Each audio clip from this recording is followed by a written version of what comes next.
Olá e sejam bem-vindos a mais uma conversa com os curadores da edição deste ano do Reinvent the Event, que se realiza a 27 de outubro no Centro de Congressos do Estoril. Eu hoje tenho comigo o Rodrigo de Barros Rodrigues. Rodrigo, obrigado por teres aceitado o nosso convite. E eu gostava de ir ao início e perguntar-te como é que nasceu esta tua ligação ao universo da criatividade e da comunicação de marca. Ok. Bom, antes de mais, muito obrigado pelo convite. Bom, eu costumo brincar que esta minha ligação ao branding, à estratégia, ao marketing, à comunicação, veio até antes próprio de eu ter, ou no momento em que nasci, porque os meus pais resolveram dar-me o nome Rodrigo e eu ter ficado Rodrigo Rodrigues e que me carrega quase um branding por si só. Cada vez que chega a um restaurante e perguntam-me se tenho reserva, eu digo sim, sim, Rodrigo Rodrigues, e a pessoa diz, pois tem. Porque se lembra e, portanto, eu gosto sempre um bocadinho com isso. Mas a verdade é que foi assim uma inflexão um bocadinho incomum. Eu desde criança, convenci os meus pais que queria ser o próximo Jacques Cousteau português, portanto, um Uhum. biólogo marinho. Pronto, e fui para ciências, inclusive no 10º, 11º, 12º, saí do colégio inglês para estudar ciências em Portugal, etc. Mas a verdade é que rapidamente percebi que entre química e física ou português e inglês e outras línguas, etc., eu gostava muito mais, era um comunicador, os meus professores todos indicavam isso, e eu comecei a perceber que achava que podia ser relações públicas, muito bem. Na altura, isto era tudo um bocadinho exótico, não é? Portanto, a venda o pitch aos meus pais, de convencê-los que eu queria não ir para a Biologia Marinha, mas sim para o ICHEM ainda por cima, que infelizmente já acabou, mas que fez um trabalho excepcional, mas que era exótico, não era uma católica, não era uma nova, isto não era um curso como direito, etc. E portanto, na Foi, altura, foi um dos, eu. desculpa, foi um dos pitches mais difíceis da tua vida, é isso? Foi. Era um board of directors complicadíssimo, investidores na altura, ainda por cima, e portanto foi desafiante, mas a verdade é que ainda bem, por vários motivos. Eu de facto gosto muito desta área. Fui para o ICHEM tem uma componente prática muito forte e eu percebi rapidamente que isto não era uma área de grande estudo, não era física quântica, isto é muito mais uma área onde se aprende a fazer, porque mudam as ferramentas, mudam um conjunto de coisas, e portanto eu rapidamente passei de querer ser relações públicas para gostava muito de comunicação institucional, gostava muito de comunicação social, gostava muito efetivamente do papel que as marcas têm como estes seres um bocadinho intangíveis no impacto no comportamento das pessoas, na criação de expectativas e, portanto, tive pessoas absolutamente inspiradoras, o Mário Betancourt Rezende, na altura do Diário de Notícias, ou o Carlos Coelho, que infelizmente já faleceram, mas a Judite Souza, o Carlos Magno, uma série de pessoas absolutamente extraordinários, muito práticos, permitiu-me começar a trabalhar logo no segundo ano da faculdade. Foi muito desafiante, eram muitas horas, na altura eram 4 anos, ainda havia licenciatura com tese, etc. Mas foi para mim incrível porque eu de facto gosto muito desta área, mas foi esse o meu percurso antes depois de ir para a Brandia, abrir as minhas agências. Portanto, começou cedo e teve uma série de percalços, mas felizmente, bom, com muito prazer. Muito bem. E este desafio de seres curador no Reinvent é um tipo de desafio que gostas de aceitar, que te empolga?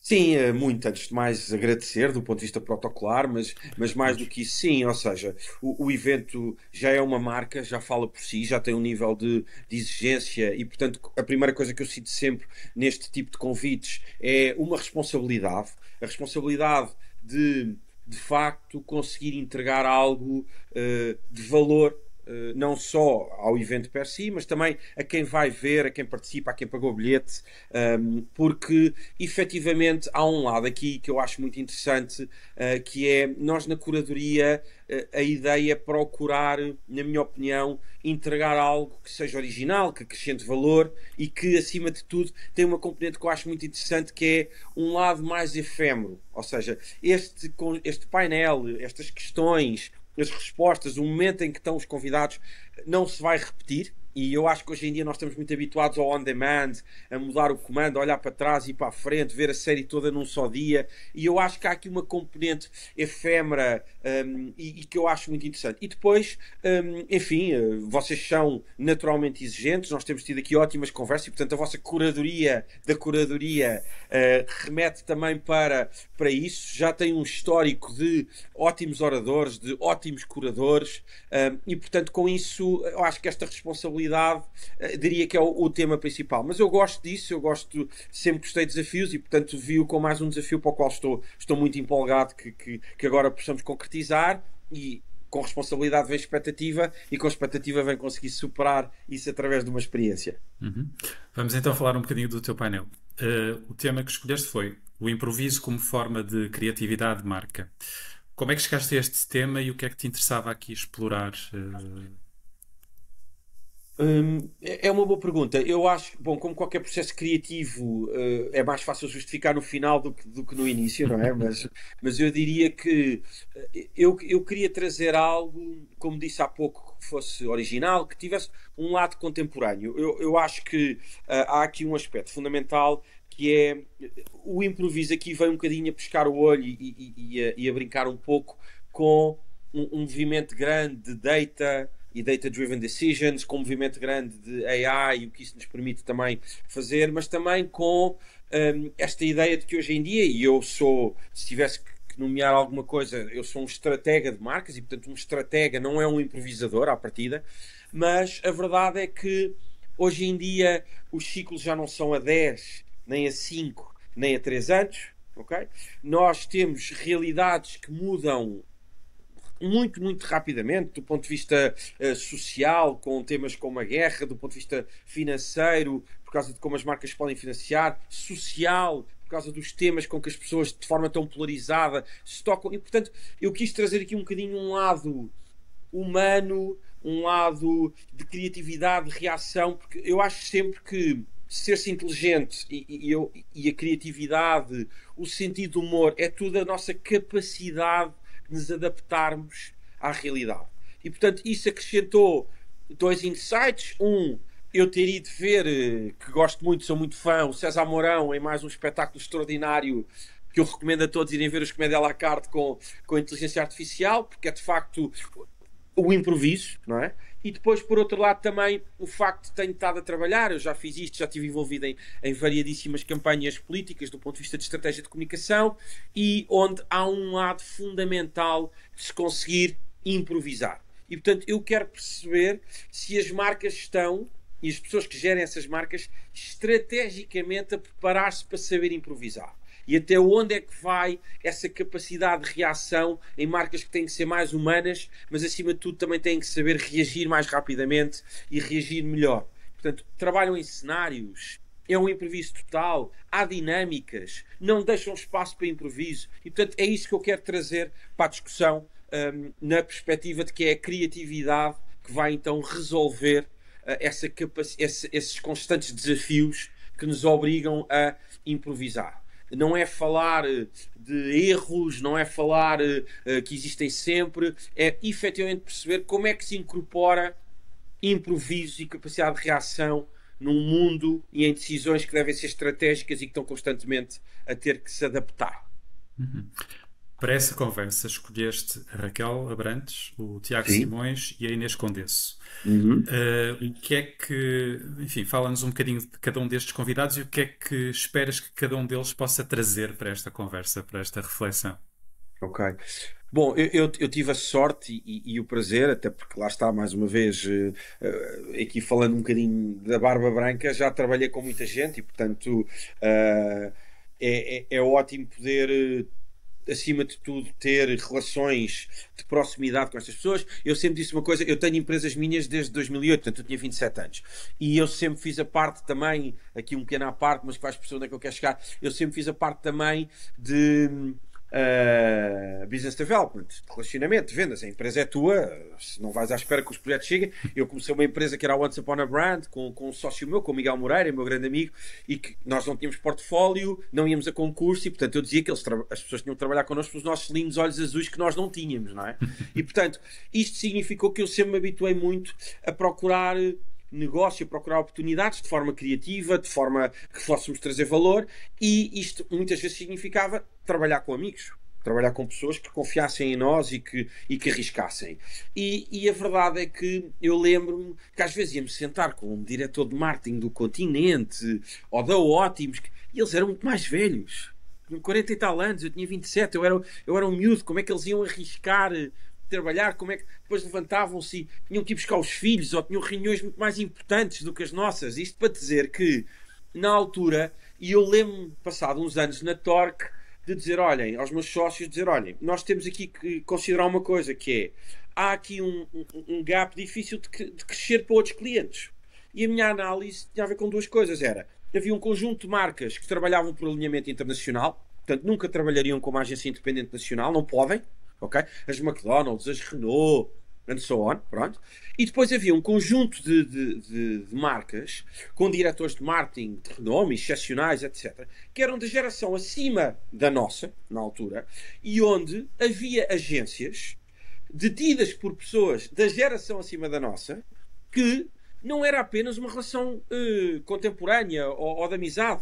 Eram ótimas agências, trabalhavam bem. Portanto, havia ali uma rede de decisão, de responsabilidade, de risco, que era difícil de furar. Pronto. Porquê é que eu estou a dizer isto?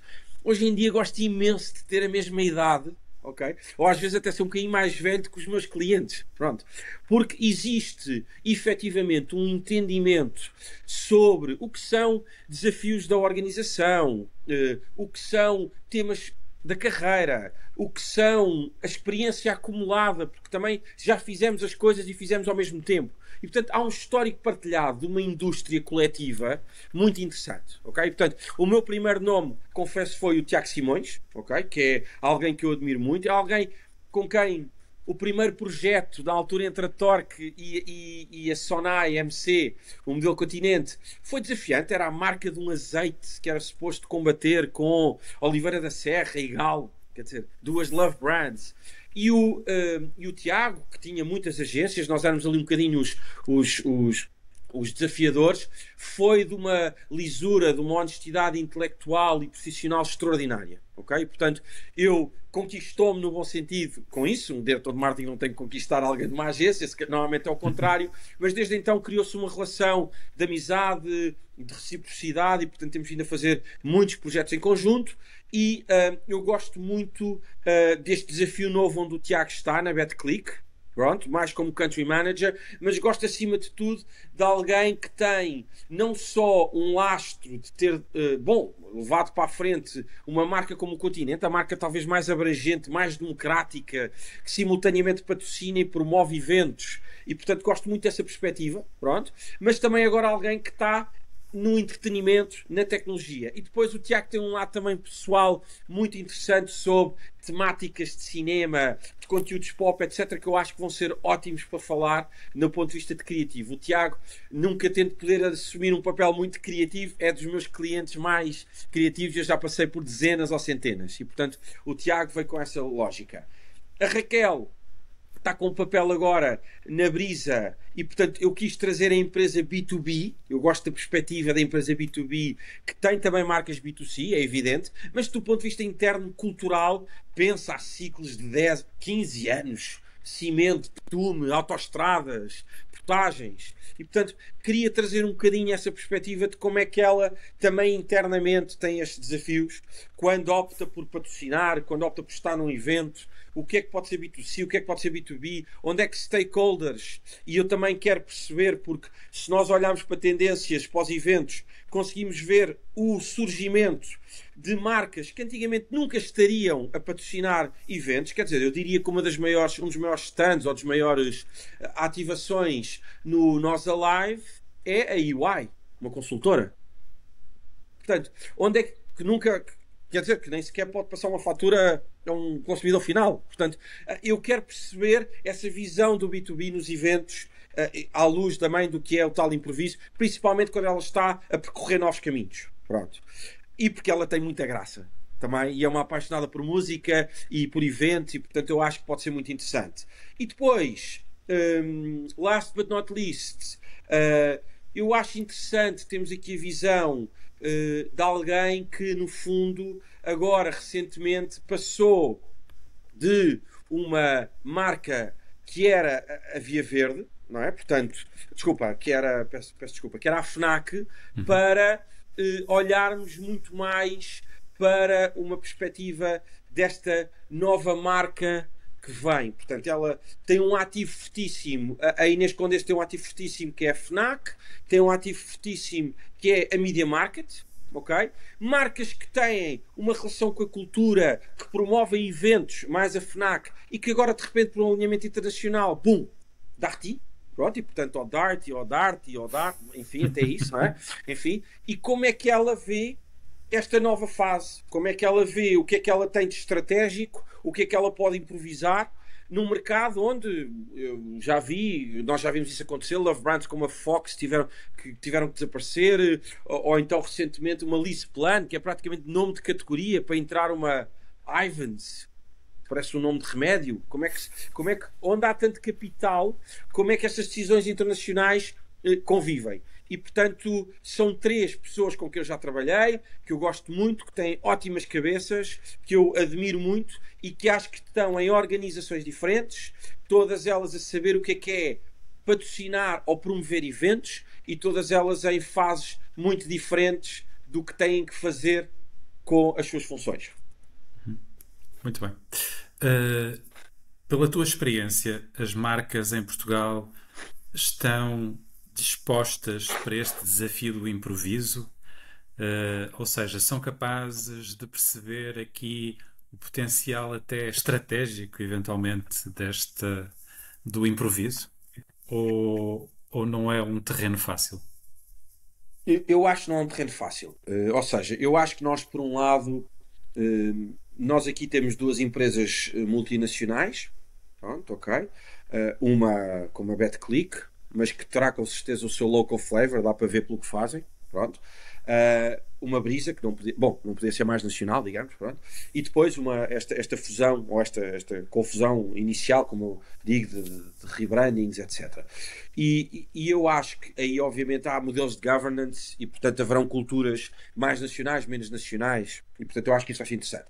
O que eu quero ali depois também isolar eu acho que nós, portugueses, e como indústria criativa, acho que temos um defeito enorme, que é, somos a pior indústria do mundo a vender a nossa própria indústria. Nós somos excepcionais a vender todas as outras indústrias, mas somos péssimos a vender a nossa. Se nos pediam para vender hambúrgueres, desodorizantes, restaurantes, etc., nós fazemos muito com pouco, ganhamos prémios, temos budgets que são assombrosamente menores do que a maior parte dos mercados todos, etc. E somos excepcionais, ok? Somos excepcionais.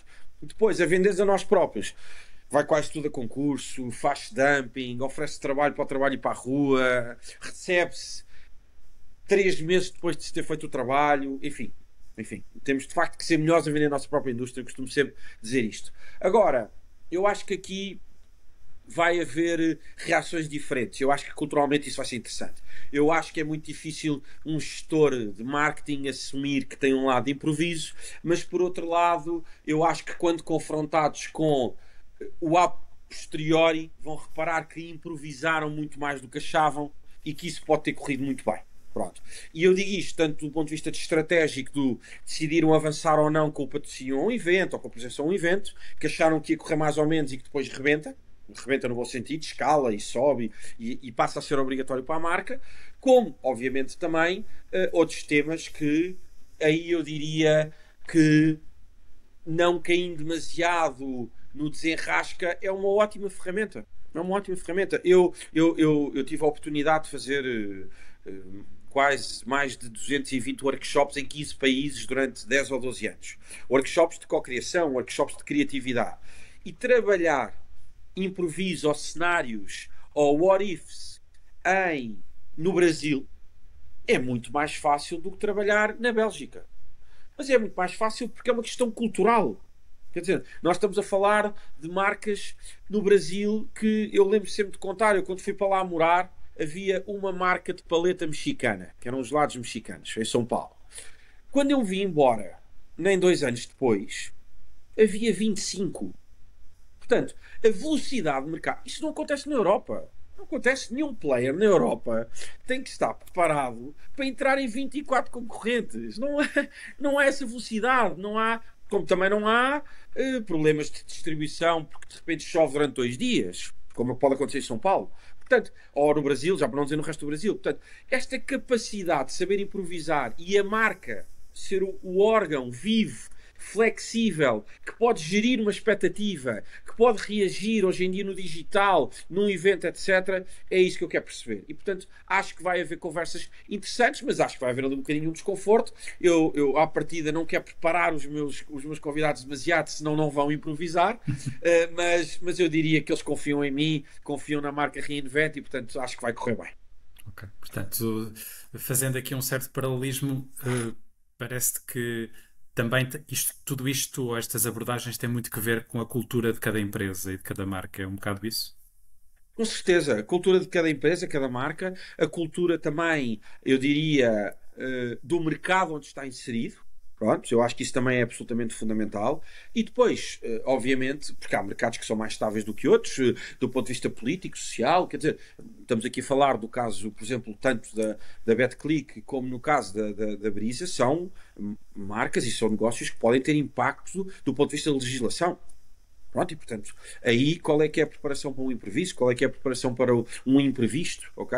Trabalha-se em cenários, não se trabalha? E portanto, eu diria que sim, mas eu acho que tem muito a ver com contexto e eu acrescentaria também, acho que no caso destas 3 pessoas tem a ver com liderança. Ou seja, eu acredito que acredito não, tenho a certeza, cada uma destas pessoas já tem um papel na organização que permite também a sua forma de arriscar mais ou menos, trabalhar mais ou menos na ponta da corda, ser mais estratega ou mais tático, mas entregando sempre os resultados, com certeza também acrescenta esse binómio ou essa característica do quanto estão a improvisar ou não, seja isso um improviso mais previsto ou menos previsto. Certo. E achas que os eventos podem ser um terreno de laboratório, vamos dizer assim, para estas técnicas? Não sei se posso chamar Sim, assim, mas para esta abordagem às coisas, digamos. sim, eu adoro eventos. Eu acho que o evento está. E viu-se no pós-Covid, havia as discussões dos híbridos, etc. O evento é para uma marca aquele momento de celebração, aquele momento. Parece um bocadinho os ingleses quando vão a um pub, não é? Parece aquele momento em que, ou quando estão num jogo de futebol, os eventos trazem para as marcas oportunidades únicas de elas se humanizarem, mostrarem ainda mais o seu lado emocional, o estabelecer uma relação supra a função que aquele produto ou serviço cumpre. Pronto. E portanto, eu acredito que isso é por si só uma oportunidade única. As marcas já estão também mais maduras e portanto também entendem que a construção de marca não é apenas a métrica do eu estive presente à frente de 10 mil, 50 mil, 600 mil. Eu acho que infelizmente ainda há alguns marketeers que caem nisso, porque nós somos um mercado averso ao risco. Okay? É preciso perceber que nós somos um mercado averso ao risco, nós temos sempre medo de arriscar. É um país que enfim, que por ser um país que tem uma necessidade das marcas serem demasiado transversais, não existirem nichos relevantes, o risco não é uma coisa muito... E, portanto, às vezes, um diretor de marketing pode tentar cair na lógica do eu não vou arriscar porque... Quer dizer, ok, vá, estão-me a pedir 10 mil euros e estão 10 mil visitantes. Ok, é 1 euro por contacto. Pronto, já estou salvaguardado. Tá bem, mas isso depois não corre bem. Só corre bem como? 10 mil pessoas viram a minha marca, custou-me 1 euro, está fechado. Pronto. E ainda há essas decisões. Ok? A questão aqui não é o perfil das pessoas que eu convidei, mas a questão aqui é, efetivamente, é o que tu dizes, é um laboratório vivo. Nós temos, quer dizer, eventos como o Rock in Rio, com quem eu também colaboro muito e que já tive o prazer de ir ao Brasil. Quer dizer, aquilo é uma cidade que está montada. É literalmente uma cidade. Aquilo funciona como uma cidade. Desde os jogadores só não se pagam impostos. Quer dizer, à parte disso, bom, talvez o bilhete possa ser visto como isso. Bom, a Roberta vai matar. Mas pronto. Mas isto para dizer que, efetivamente, são extraordinários. O trabalho do Chefs on Fire é uma escala totalmente diferente do Gonçalo Castelo Branco, que agora teve teve em Madrid, que teve agora em Cascais uma nova edição. Aquilo é momentaneamente uma visita a um território conceptual, espacial e emocional que não se repete, é extraordinário, é uma viagem de sensações. E se as marcas não estão a acompanhar, as pessoas neste momento estão quando? No 100º anúncio de Instagram que eu já não consigo ver, no spot de televisão, que tem valor, que é fundamental existir, porque dá credibilidade ainda, mas depois tem que haver o resto. Eu acho que as marcas, quando percebem, e estão a perceber cada vez mais, que têm então um comportamento humano, e o paralelismo é esse, eu costumo dizer, quer dizer, uma marca não pode atirar uma pedra a alguém no meio da rua e dizer: quer comprar este telefone? Não, não, não. Tem que começar por ter alguém cool a usar o telefone na rua. E a pessoa vira a cabeça e pensa: olha, bolas, aquele gajo tem um ganda pinta. Bora lá. E esta narrativa é brutal, é incrível nos eventos. E portanto as marcas têm que pensar dessa maneira, pensam dessa maneira, apesar de que algumas métricas infelizmente sejam mais tradicionais ou menos arriscadas, mas sim, nos eventos há, e o melhor exemplo disso é que vemos não só marcas, como eu falei há pouco, a aproximarem-se de eventos que não se aproximavam antes, porque precisam de estabelecer uma relação emocional com os seus colaboradores, com os seus clientes, que querem acesso a este tipo de emoções e de sensações e de experiências, mas também, por outro lado, vemos marcas a tornarem-se verdadeiras promotoras de eventos. O exemplo do Continente, desde sempre, mas agora com o seu Festival da Comida no Porto, agora, quer dizer, quem dera que fosse agora, mas já há muitos anos, ou outras marcas que procuram ter os seus próprios eventos para veicular uma experiência de marca. E, portanto, sim, os eventos, na minha opinião, são... enfim, e nós temos ainda por cima, temos uma indústria de eventos incrível, que ganha prémios, que trabalha com o pelo do cão e que cada vez que cá vem alguém internacional, a Vulcan está sempre a receber estes elogios, a Desafio Global, ficam deslumbrados com o quanto se entrega com uma cultura de serviço e de experiência. E, portanto, sim, os eventos e as marcas são onde as coisas têm que acontecer. Muito bem, Rodrigo, muito obrigado por esta nossa conversa. Nada. Nós temos encontro marcado então a 27 de outubro no Centro de Congressos do Estoril para mais uma Lá edição estará. do Reinvent Event. Obrigado. Boa. Obrigado, Rui. Até breve. Um Um abraço. abraço.